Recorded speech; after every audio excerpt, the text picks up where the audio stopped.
Hi everyone, it's Kevin Elliott with HomeDabbler. Today I want to talk about some of the basic tools that everyone should have in his or her garden. A lot of times people want to grow a little garden, want to grow some vegetables in the backyard, but you don't know exactly what tools you need. So you'll go into the big box store and you'll just see row after row of all the different tools they have, and you just are overwhelmed. You don't know what you need. So today I want to give you the basic tools that I use, that every gardener uses, that will help you do at least 90% of what you really need to do, most of your gardening tasks. So you really only need 8 tools, 3 shovel tools, 2 rakes, 1 hoe, and 2 cutting tools. So I'm going to go over each one of these one at a time, give you the different benefits and features of each one, and then give you some tips on how to use them. So the shovel tools first. This first one is the most common. This is the one everybody knows. This is called a spade shovel, and you'll see it has a point, comes to a point on the end. That's important. What you do with a spade shovel, generally speaking, is dig holes. That's really what they're best for, and it's because they have this point. It helps you wedge into the ground without having to really bang against things too hard. It makes it really easy. So this will, if you're going to plant a bigger plant, like say a tree, a fruit tree in your backyard, you need a spade shovel. These are not really good if you want to scrape. Like if you're pushing along, say, the edge of your driveway and you want to cut some turf grass off. The spade shovel is not going to do it because that spade is going to kick off and it's going to want to move. It's made to go vertically. So, spade shovel. The second main shovel you need is called a square shovel, for obvious reasons. So, unlike the spade shovel, this one is not good for digging holes. If you put this flat on the ground and you try to dig a hole with it, it is going to wear you out. You're never going to be able to get a good hole because that spade does not break ground really easy.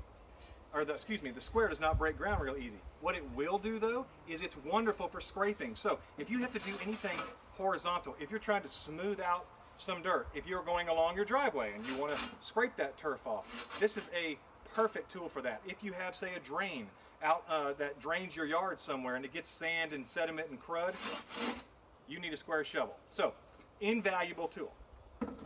The third shovel tool is a tiny one. This is a spade. So, I like this spade because it has this little notch right here, you see? That's wonderful because if you're doing, say, tomatoes, you're planting tomatoes in your garden and you're digging down and you're doing these tiny little holes, which is what the spade is for, you're going to get a blister on your hand right there. Your hand's going to get sweaty. It's going to run up the handle. So I like this little catch. It's a wonderful innovation. So you dig down in the ground. This is for digging small holes. If you put tomatoes, cucumbers, anything you buy from, say, one of the stores and you want to put it in the little cells, the spade is a wonderful tool.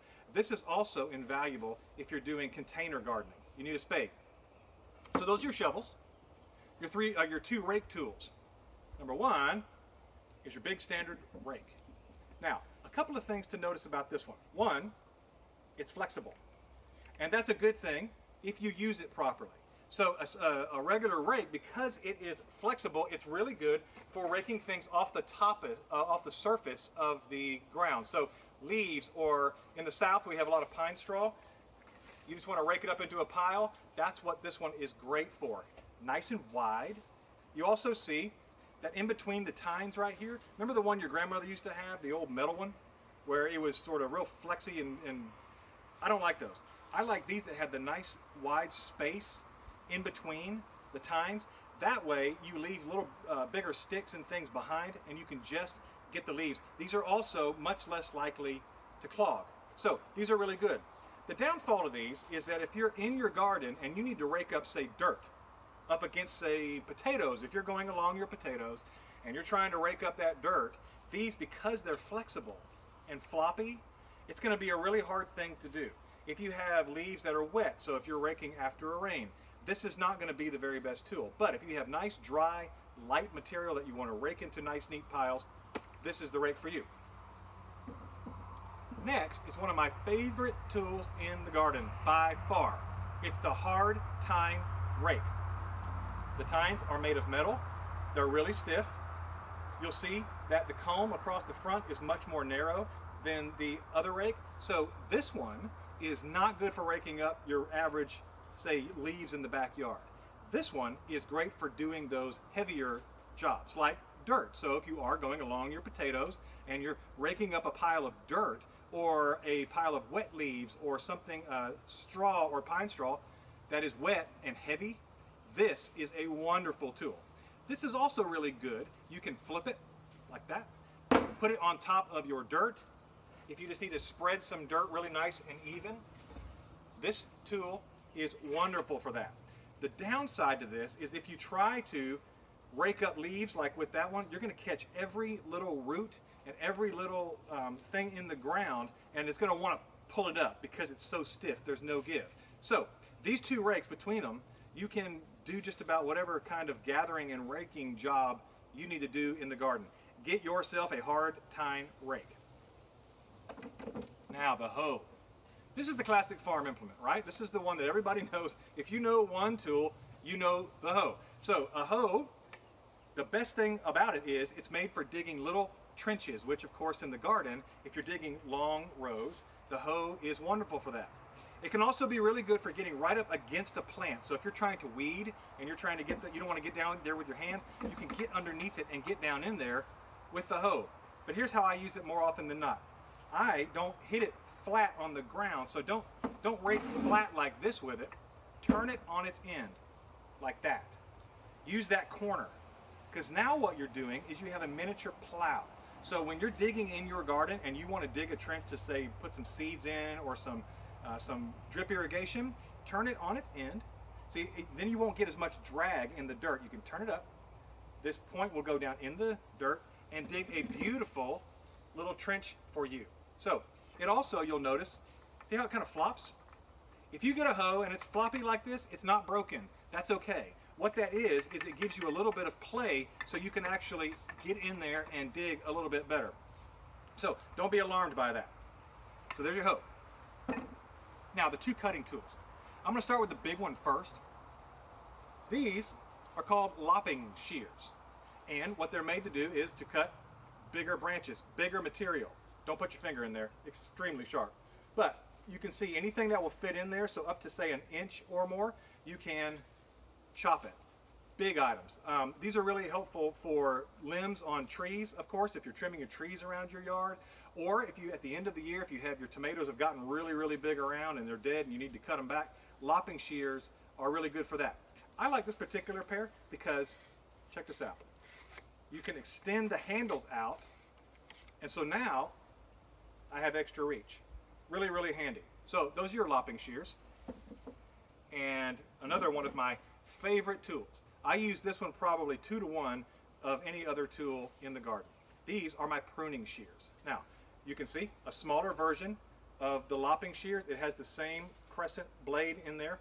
Anything that can fit in there, including your finger, so be careful, will go in there. I use this to trim my grape arbor. I use this to trim when I'm growing tomatoes in the spring. I'll get around the bottom and I'll trim those branches up off the ground to keep some of the hornworms off of them.